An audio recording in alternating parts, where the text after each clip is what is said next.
सिंदखेड राजा मतदारसंघाचे माजी आमदार डॉक्टर शशिकांत खेडेकर यांनी देऊळगाव राजा येथे सकाळी धुलीवंदन साजरे केले। मतदारसंघातील विविध ठिकाणी भेटी देऊन होळी साजरी केली। बंजारा समाजामध्ये होळी या सणाला असलेले महत्त्व लक्षात घेत माजी आमदार डॉक्टर शशिकांत खेडेकर यांनी बंजारा बांधवांना भेटी दिल्या।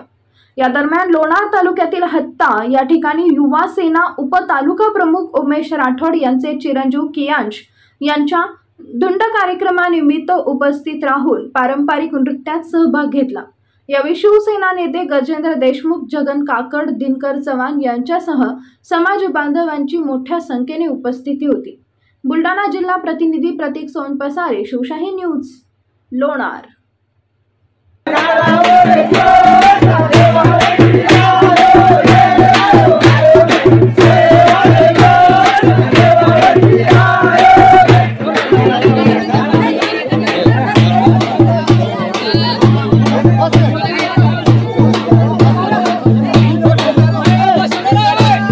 ताज्या घडामोडी जाणून घेण्यासाठी शिवशाही न्यूज यूट्यूब चॅनलला सबस्क्राइब करा। आपण हा व्हिडिओ फेसबुकवर पाहत असाल तर फेसबुक पेज फॉलो करा आणि शिवशाही न्यूज.com या आपल्या वेबसाईटलाही भेट द्या।